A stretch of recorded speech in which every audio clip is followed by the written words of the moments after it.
Hello बच्चों, good morning. तो Coulomb's line vector form के बाद हम बढ़ते हैं अपने अगले टॉपिक की तरफ और next topic is unit of charge.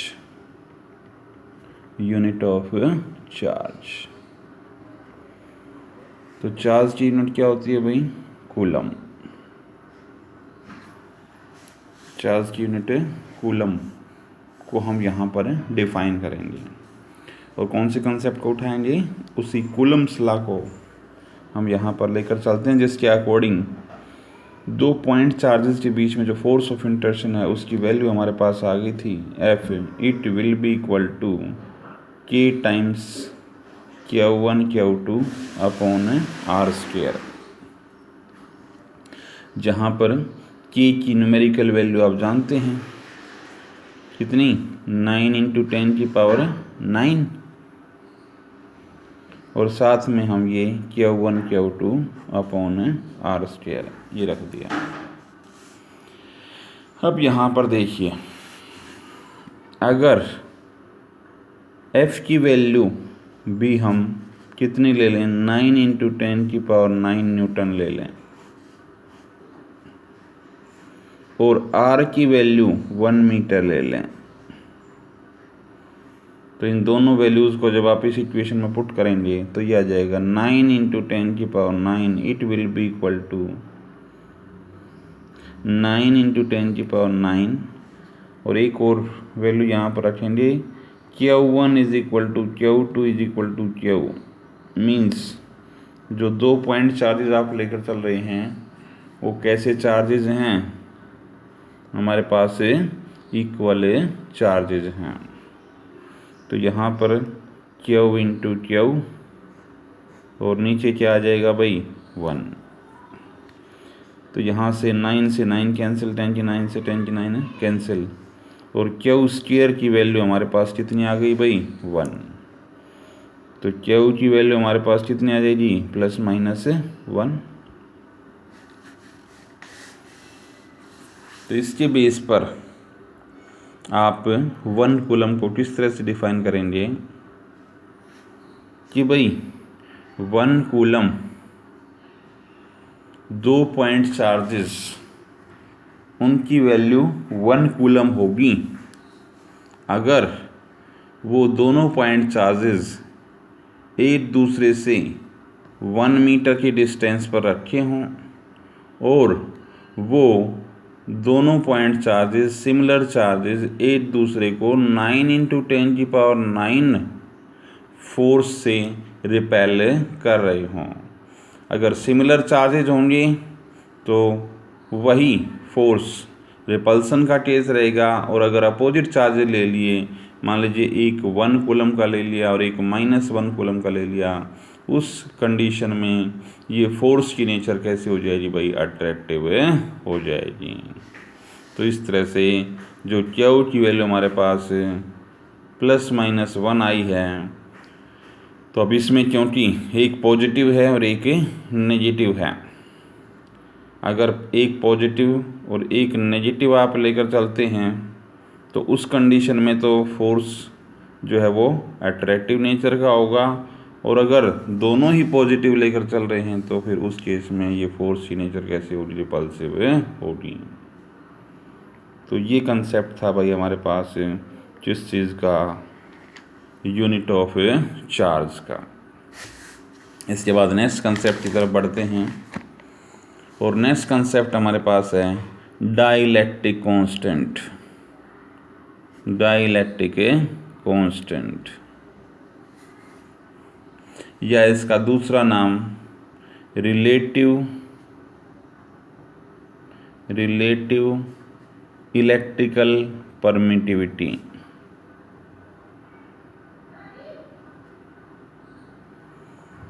Dielectric constant कह लें या रिलेटिव इलेक्ट्रिकल परमिटिविटी कह लें, दोनों का एक ही कंसेप्ट है।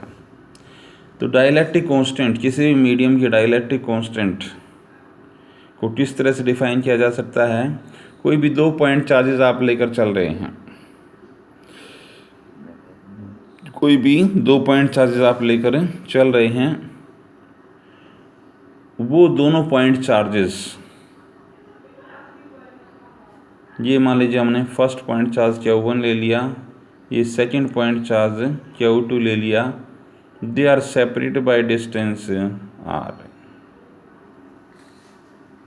तो एक बार तो इन्हीं दोनों पॉइंट चार्जेस को हमने किस में रखा, वैक्यूम में रखा,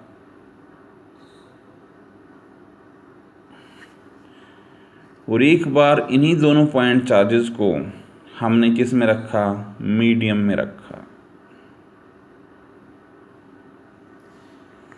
तो डाइलेक्ट्रिक कांस्टेंट उस मीडियम का, जिस मीडियम में रख रहे हैं, उस मीडियम का जो डाइलेक्ट्रिक कांस्टेंट होगा वो किसके इक्वल होगा, force of interaction between these two point charges placed at certain distance apart to the force of interaction between same two point charges separated by same distance apart placed in a medium। इसको हम किस चीज़ से represent करते हैं, K से represent करते हैं, और ये वैल्यू हमारे पास आ जाएगी, it will B F0 upon FM। F0 vacuum में जब उनको रखेंगे तो ये वैल्यू आ जाएगी हमारे पास 1/4πε0 Q1 Q2 अपॉन r², और जब मीडियम में रखेंगे तो यही वैल्यू 1/4πε0 की रिप्लेसमेंट किससे हो जाएगी, एप्सिलॉन से। चार्जेस वही हैं, डिस्टेंस वही है, तो ये टर्म तो क्या हो जाएंगी, कैंसिल आउट, 4π से 4π कैंसिल, और ये एप्सिलॉन कहाँ चला जाएगा भाई, ऊपर, और एप्सिलॉन नॉट कहाँ जाएगा, नीचे। तो K को दो तरीके से डिफाइन किया जा सकता है, एक तो ratio of force of interaction between two point charges placed at certain distance apart to the force of interaction between same two point charges separated by same distance apart in medium. इन दोनों का जो ratio होगा वो जिस चीज़ की value देगा हमें, डाइलेक्ट्रिक कांस्टेंट की। इसको हम किस चीज़ से रिप्रेजेंट करवाते हैं, K से। और दूसरा भाई permittivity, electrical permittivity in medium to the electrical permittivity of a free space. तो दोनों तरीके से इसको डिफाइन किया जा सकता है। इसके बाद बढ़ते हैं भाई हम अपने अगले टॉपिक की तरफ, और हमारा नेक्स्ट टॉपिक है principle of superposition. Principle of superposition.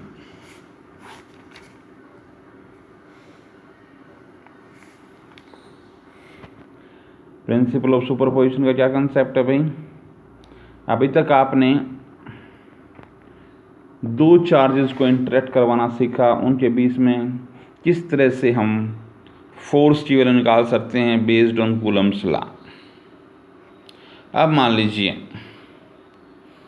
दो से ज़्यादा चार्जेस एक दूसरे के नेबरहुड में रखे हों, और उसमें किसी एक चार्ज पर बाकी चार्जेस के कारण कितना नेट फोर्स एक्सर्ट हो रहा है वो वैल्यू निकालनी हो, तो उस कंसेप्ट को निकाला जाएगा। कौन से कंसेप्ट से, प्रिंसिपल ऑफ सुपरपोजिशन। इसके लिए वही 3 कोऑर्डिनेट सिस्टम हम यहाँ पर लेकर चलते हैं। और ये मान लीजिए कोई गिवन चार्ज है Q0, जिसका ओरिजिन से पोजीशन वेक्टर आपको दे रखा है कितना, R0। अब इसके नेबरहुड में कई चार्जेस लाई कर रहे हैं, ये मान लीजिए Q1 हो गया, ये मान लीजिए Q2 हो गया, ये मान लीजिए Q3 हो गया, ये मान लीजिए Q4 हो गया। इन सब के क्या होंगे, पोजीशन वेक्टर होंगे। इसका पोजीशन वेक्टर R1 से रिप्रेजेंट कर दिया, इसका पोजीशन वेक्टर हमने R2 से रिप्रेजेंट कर दिया, इसका पोजीशन वेक्टर हमने R3 से रिप्रेजेंट कर दिया, इसका पोजीशन वेक्टर हमने R4 से रिप्रेजेंट कर दिया।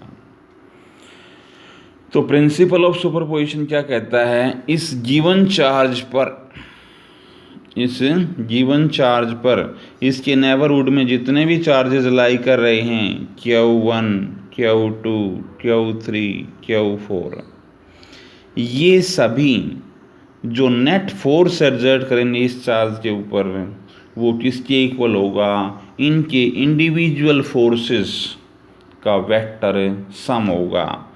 इंडिविजुअल फोर्सेस मीन्स ये चार्जेस के ऊपर कितना फोर्स एक्सर्ट कर रहा है, ये चार्जेस चार्ज के ऊपर कितना फोर्स एक्सर्ट कर रहा है, ये चार्जेस चार्ज के ऊपर कितना फोर्स एक्सर्ट कर रहा है, ये चार्जेस चार्ज के ऊपर कितना फोर्स एक्सर्ट कर रहा है।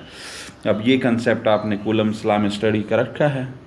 जब पेयर ऑफ चार्जेस आपके पास दे रखे हों तो दो चार्जेस का कंसेप्ट आपने सीखा हुआ है कूलम्ब्स लॉ में, तो उसके बेस पर आप यहाँ पर फोर्स की वैल्यू इजीली निकाल सकते हैं। तो ये मान लीजिए इस चार्ज को इससे ज्वाइन करने वाले डिस्टेंस को हम किस चीज़ से रिप्रेजेंट कर सकते हैं भाई, R1 से। इसी तरह से ये डिस्टेंस क्या हो जाएगी भाई, R2, और भाई इसी तरह से ये हो जाएगी भाई R3।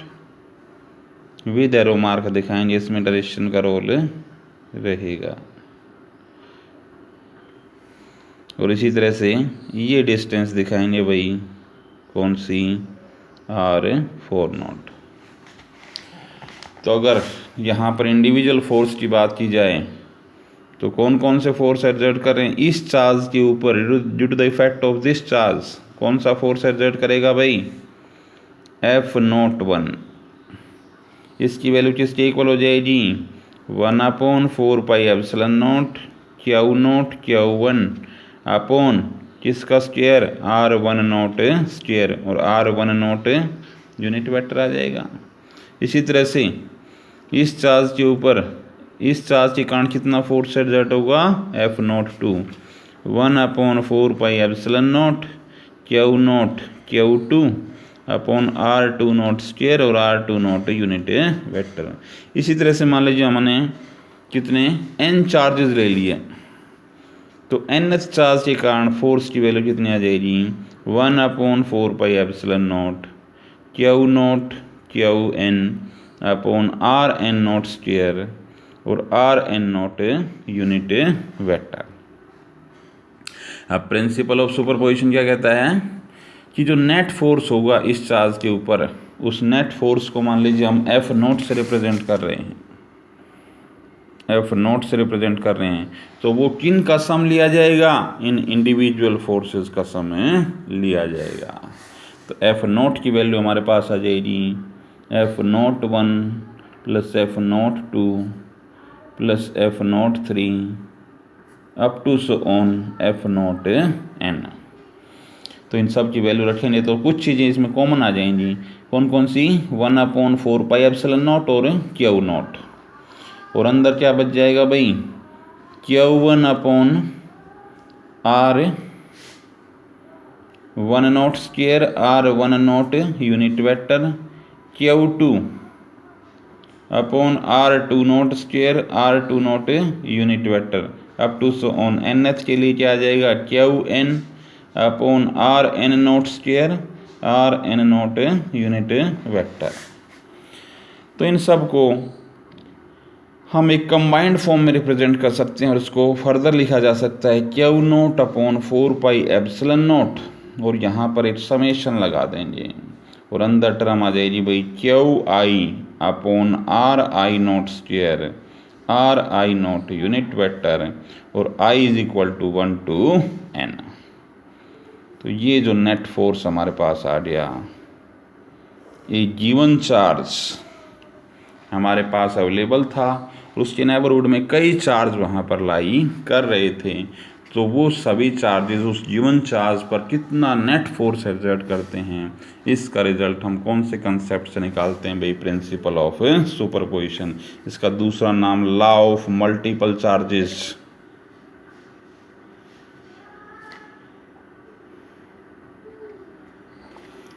एक से ज़्यादा चार्ज यहाँ पर जब इंटरेक्ट कर रहे हैं किसी गिवन चार्ज के साथ, तो वो क्या हो जाएगा, लॉ ऑफ मल्टीपल चार्जेस या प्रिंसिपल ऑफ सुपरपोजिशन।